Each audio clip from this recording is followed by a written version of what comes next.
let's get this conversation started with I guess I'm Mark Gingrass and this is Daniel Vargas. We'll start with that. And I'm in DC and you're in Chicago. I don't know if you want to put that on there, but why did you want to start a channel at this point? So for me, I've had the skateboard thing going for a long time, and I put in like probably 150 skateboard videos on there, and then I started putting these crappy videos. And one day I had over 1,000 subscribers, or what? I was before the rule, so I can monetize pretty quick, and I made like 8 cents. And so eventually I started making like $20-30 a month, and eventually just the past couple months I decided, hey, if I'm making $30-40 a month without even trying at all, like zero, didn't even try, what if I actually put in some effort? Can I make $300-400 a month? So that's where I'm at now. I want to jump from $30 to $40 a month to $300 to $400 a month. The thing that got you to the monetization part or whatever was the skateboarding? Mostly because most of my videos were. Now, I didn't really monetize my skateboard videos so much, but I put on like reviews, and those were making the money. I monetized the first few skateboard videos, but then I decided like, hey, no, this is like a skateboard thing. I'm not going to monetize my hobby. But now that my hobby's kind of switched a little bit to, hey, I am trying to create money on YouTube and whatnot. I literally just past 2 months, I monetized all of my skateboard videos. You know what I mean? It's like, you don't want to monetize something that was like your passion, like, hey, this should be free. Everyone should be able to watch my skateboard video and enjoy the skating, not know that they're trying to make me 10 cents off watching my video. Yeah. Now I don't care though. Like, screw it. Like, I want all the money I can get. The only reason I was thinking is that we'll edit this. It'll go into our channel. There's plenty of people that just have this type of conversations. But that is the thing. There's so much of it online already. But with skateboarding, I mean, same thing. There's a ton. But it's just, even I'm not a skateboarding aficionado or whatever. But I've gone into that rabbit hole of like basketball, skateboarding. Like what I'm trying to say is that you were uploading first this thing that is very popular. And probably what we're gonna be uploading, or like how to code, or whatever you'll be uploading, is not exactly something that everyone falls into that rabbit hole. A lot of people fall into the skateboarding. Yeah. So I mean, whatever. I try to keep my channel as, now I know we're not going to talk about like content so much, but like I try to keep my channel as like, hey, this is me teaching you how to do something. Right. It can be programming or business, but the flip side is I also want to teach you how I create that content. So like, not only am I gonna teach you how to do like R programming, I'm going to show you how I recorded this, what software I used, how my setup is, and how I market this stuff. So it's like, kind of like 3 things. Like, it's teach, technology, and content creation. Yeah. And so I saw your introductory video yesterday. You sent me the unofficial internal only video. And yeah, I have to redo it. Like you said, like it's one of those things that I'm sure I'm gonna have to redo like 10 times, and I'm still not gonna be happy. I don't think you need to redo it. You just need to put it on there. What does Mark Twain say? In order to get somewhere, you have to get started. Something like that, anyways. That's a fair point, man. And you're gonna hate every single first video you make, no matter what. So you might as well just throw it on there. You will hate it. That's a valid point. You'll think it's perfect today. You might spend 4 hours on it today and get it perfect. 4 weeks from now, you're going to be like, damn, that was so crappy. It doesn't matter. It's going to be that way. I want to start another YouTube channel from scratch. And my idea, I like your idea of the 30s thing. I think that's easy to talk because we are in our 30s. I'd like to pretend I'm in the young 30s, but I'm actually in the upper 30s, which sucks. But you're my what, 37? 37, yeah. Okay. What are you, 32, 33? I'm turning 31 next week. Man. Oh yeah, I'll be on the 40s channel, and you'll be still on the 30s channel. What is it? His PlayStation 4? PS4. He's got the PS4 Pro with the virtual reality thing. Oh, that's sweet, man. Have you ever tried that? So, I haven't tried the PlayStation one, but I have the Oculus. Oh yeah. Which is the Facebook one, and I don't have the Oculus Rift, which you need like this monster computer, but I have the it's like the one that is portable, and I mean it's really incredible, man. That's the future, man. That's gonna be exciting times. I know, and I haven't played a video game in like 15-20 years almost, and I played that, and I'm like, I think I'm hooked. I was playing that Astrobot game, and I put that thing on there, and it feels like you're in the game. Yeah. I read a review on Reddit, and the Reddit said, once you play 3D games or virtual reality games, you'll never go back to regular two-dimensional games ever again. And I believe it. Yeah, man. I mean, they're completely different, but there's certain truth to it for sure. I mean, it's mind-boggling, and like again, if you get the Microsoft one, I don't remember what it's called, or the Oculus Rift, like the expensive one. Yeah. You're supposed to install like motion sensors in your living room, and these cameras, and it's supposed to be incredible. Oh wow. So, and that's part of what I would like to do, also add in my channel. Honestly, like I think that would be a good way to do something that I love, and then comment on it and upload it and whatever. Like you know who PewDiePie was, right? No. So I wish I remember the specific statistic, but it's this guy from Switzerland, and he was making millions of dollars a year, and all he did was upload videos of him playing video games, and he would just comment. He would have like a little chroma key image of himself at the bottom, and just comment. And he's like, I think he was the #1 YouTuber in the world. But yeah. Anyways. The problem with that is it's so saturated. There's so many people recording their games, and there's so many people doing commentary. So the question is, how do you make something even better than what's out there? You know what I mean? Like, you got to have those ideas. Yeah. Which maybe you do. Man, there's a lot of way. Like, I think some of it is luck, right? But at the end of the day, I also wonder, how about your tags? Have to influence a lot, right? Like people looking for specific keywords, and for that many times when I'm uploading the video and I'm done with it, I just I don't even know what tags I should use, and so then I end up adding like 4, and then probably my video never pops up. That's where TubeBuddy comes in. You need to get some tools. So TubeBuddy is what I use. What I did was I did a review of TubeBuddy, and they found me and they said, hey, you did this review, here's a year for free. They hooked me up. And so once they hooked me up, I was hooked, because when you type in like 2 or 3 tags, it looks at your description, it looks at the tags you put in there, and it looks at your title, and then it looks at it scours the YouTube, and it looks at other people with the similar titles and things, and it takes their tags and it recommends them to you. So literally, you just click on it, click, click, click, click, click, click. Now you have 15 tags. Click, click, click, click. Now you have 30 tags. It's so much easier than trying to come up with tags on your own. You can literally go to a site that's similar to yours, look at their tags, and with TubeBuddy, you can click on copy, and you can either make it a template for yourself, or you can just paste them in as tags. Literally like 2 seconds. Dude. And I don't mean to plug TubeBuddy like completely throughout this video, but it's such an awesome tool that, I mean, I won't not use it ever again. Like, I'm going to use it every day. Right. I thought it's a Chrome extension, right? The link's going to be in our descriptions. Yep. Yeah, for sure. Practice. Like, I know that some other people do sketchy stuff, but like, you have to be careful of not uploading copyright infringement material or whatever. But there's this anime I watch, right? And it's called One Punch Man.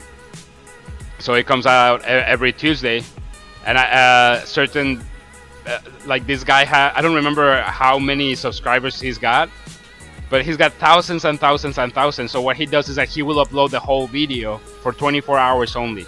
So people watch the video before YouTube flags it as copyright. They subscribe, and then he removes it, and then like people get notified of the other video and watch the other videos that he can live there. Oh wow! But people are really subscribing because he's uploading. So again, everyone has their own method, and there's all these little like hacks and whatever. A gray line right there for sure. Well, what about your videos, the ones that you have uploaded lately? Like, I mean, are you getting more views every day? Not really. No, I'm not getting that many views. I think I am. It's really hard to tell because I just started doing more consistent videos. Like, I put up some of the R programming, and I'll get like a couple of views and then a comment, and I don't know if it's like legit or real. Sorry. Oh, that's okay. But I think I need to just stay on target, and even though I'm not getting a lot of views yet, once I have like 15 or 20 videos in a row, people are going to be like, yeah, just go to that channel to watch our videos, or go to that channel to watch supply chain videos, whatever the channel Right. is.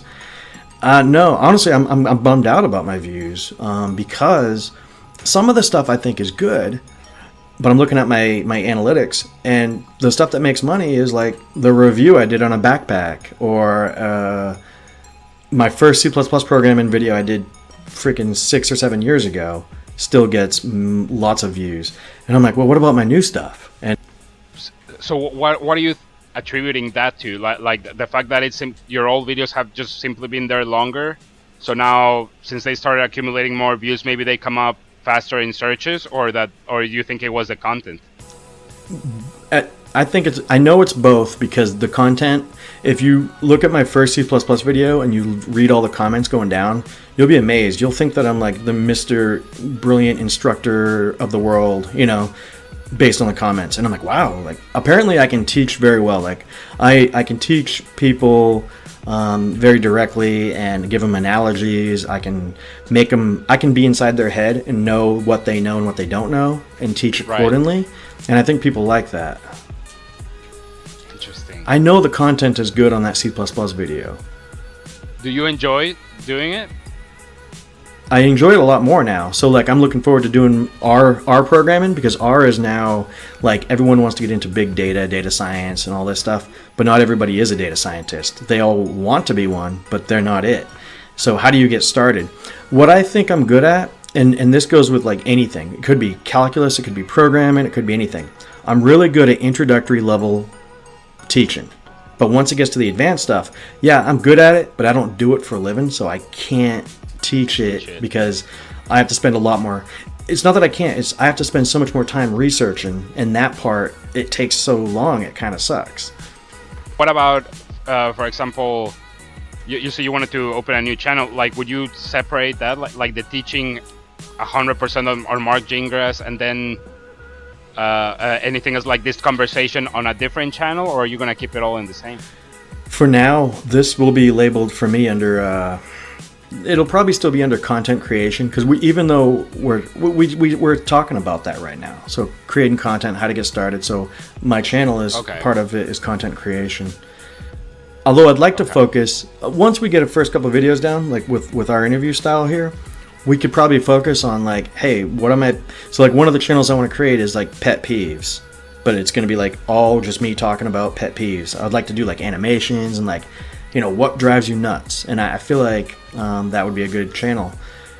If you notice on YouTube, which I know you notice this stuff, some of the dumbest videos get the most viral views, and they're making boatloads of money. If I got like 10,000 views and I made like $8 off of it or whatever, or $6 or whatever, if they're getting 10 million, are they making like 600? What are they making? And it's a dumb video. Well, there's a couple of things there, right? Like they might have 1 million views, but they might not be monetizing on it. Maybe they're not making anything. $1 million question, right? Like how much money will I make? And the thing is, the views don't determine it. It's the viewing time. The viewing time is what matters, yeah. Yeah, so there's no way of really knowing. Like every channel will be different.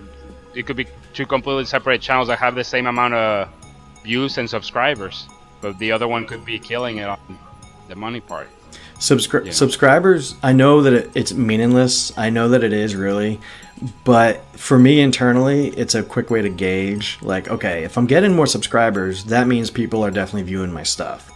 And if you're going to look at views, like, oh, I've got 166,700 views today. Now I've got 168,244 views tomorrow. That's hard to comprehend. But if I have 1,500 subscribers today and 1,600 subscribers tomorrow, I can be like, damn, I just grew by, 100 subscribers.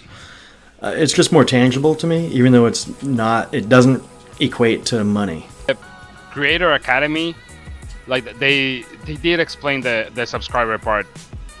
Yeah, it is just the fact that if you're subscribed to someone, like I'm subscribed to your channel, like, and I'm really just subscribed to like 4 channels really. Like I think it's Last Week Tonight, the Joe Rogan Experience, and the Blog After College, and yours. And pretty much every time that you upload something, I get notified. So there's a higher chance that I will watch it. How long ago did you subscribe to me? Do you know? Yeah, you asked me about it, like you should subscribe to my channel, and I did it. Like it was probably like a week. Oh, okay, so it was really recently. Because I heard that when you subscribe now, you have to actively hit the little bell icon to get notifications. If you don't hit the bell, you'll still show up in my main screen when I log into YouTube. Okay. But if I hit the bell, I get an actual. I don't even have to be in YouTube.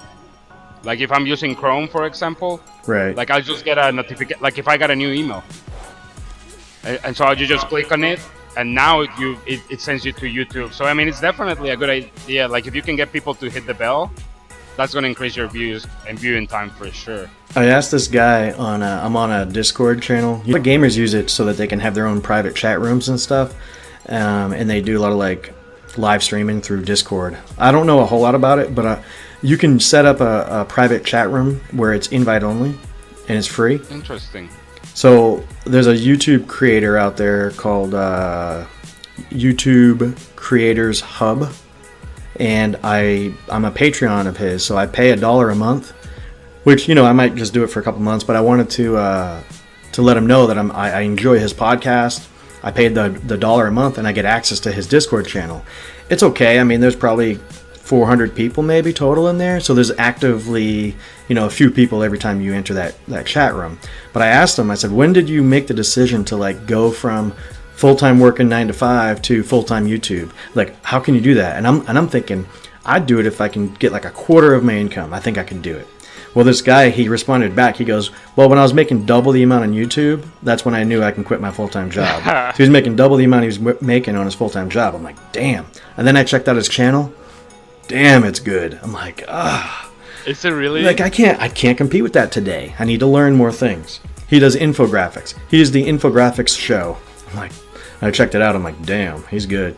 I mean, it takes some balls to take that step.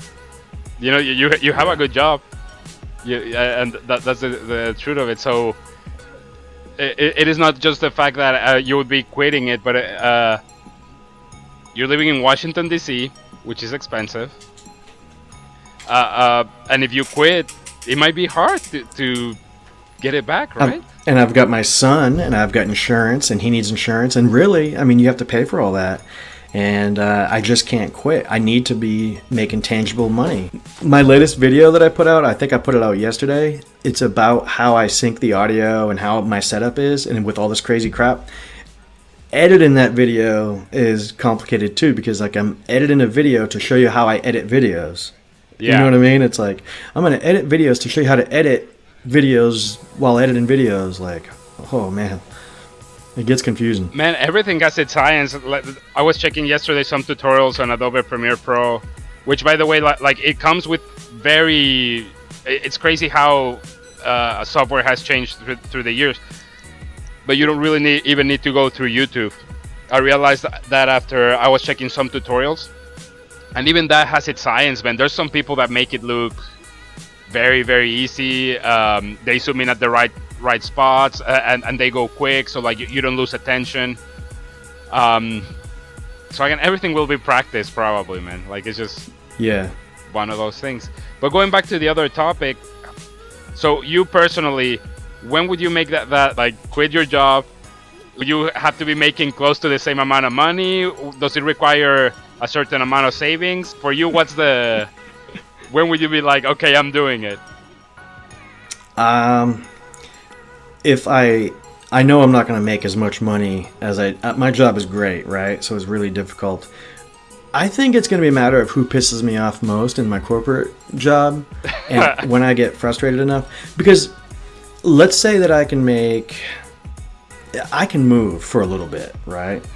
So, I mean, I can move down south to live with my sister for cheap. So if I can make like $35,000 a year, maybe $30,000 a year on YouTube, I could live off that for a couple years. And if I was doing YouTube full time, I would think that I can double that and triple that, you know? Yeah.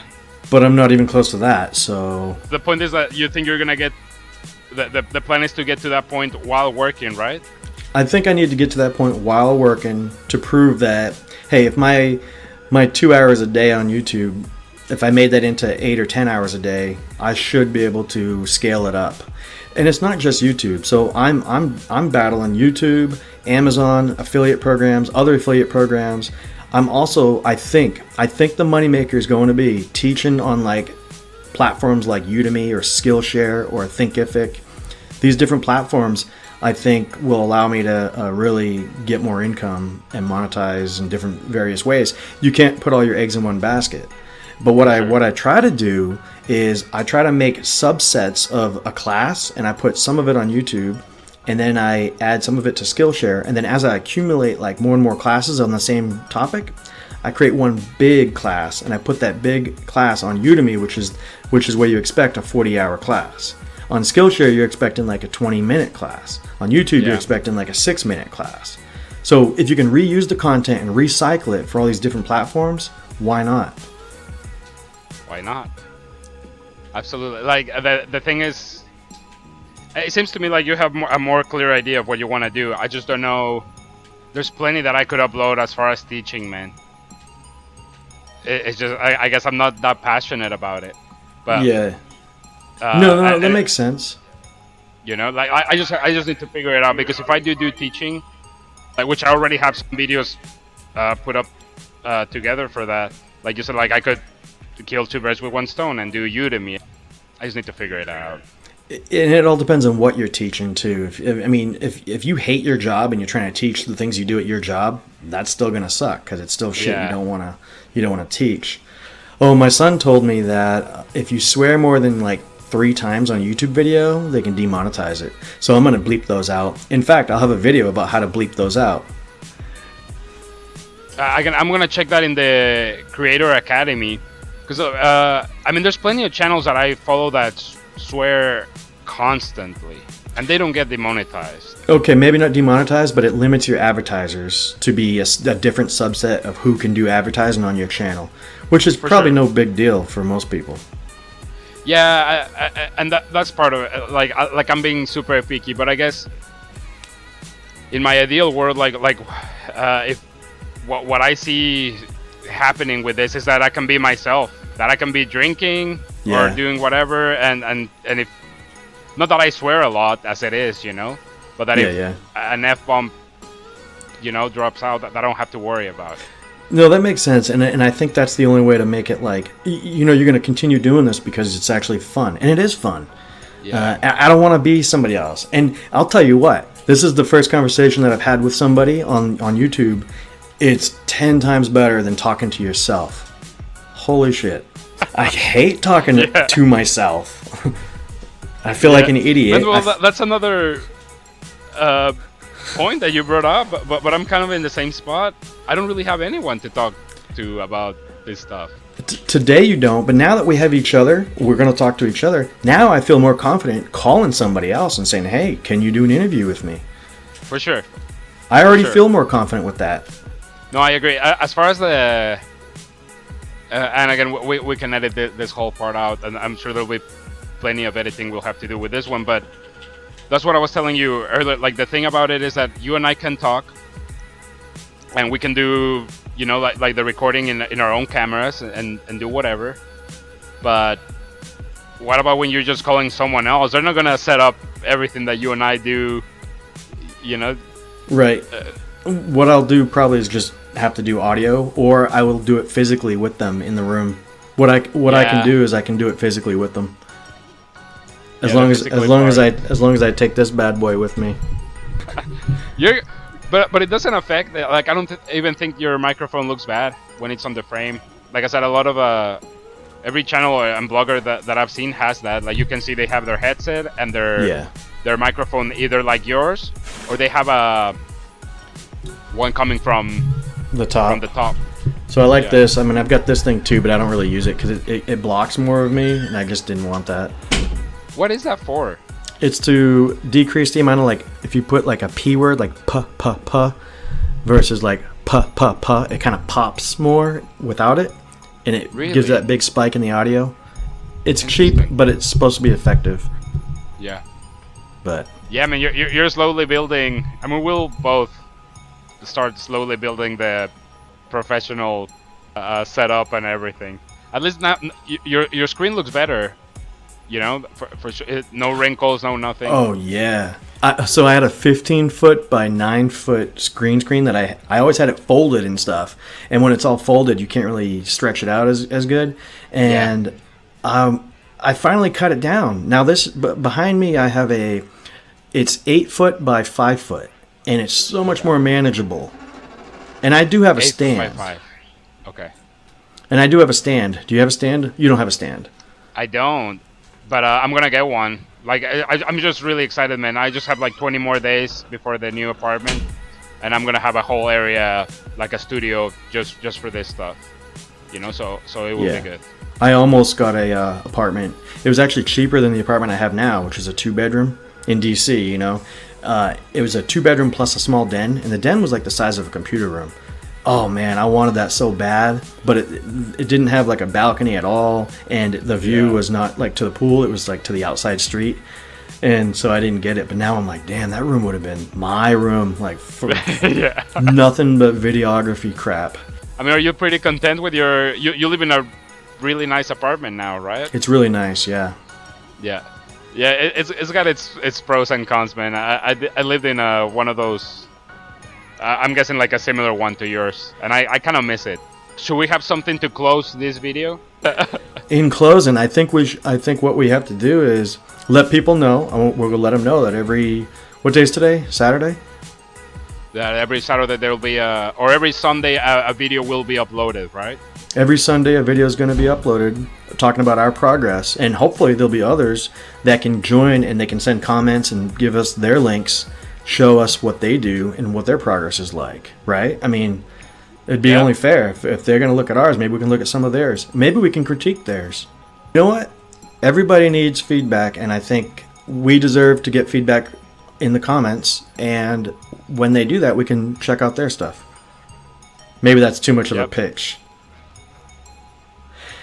I think what you said earlier was perfect, but there's truth to it. We'll both have to do the close up, but I think pretty much I'm gonna use what you said.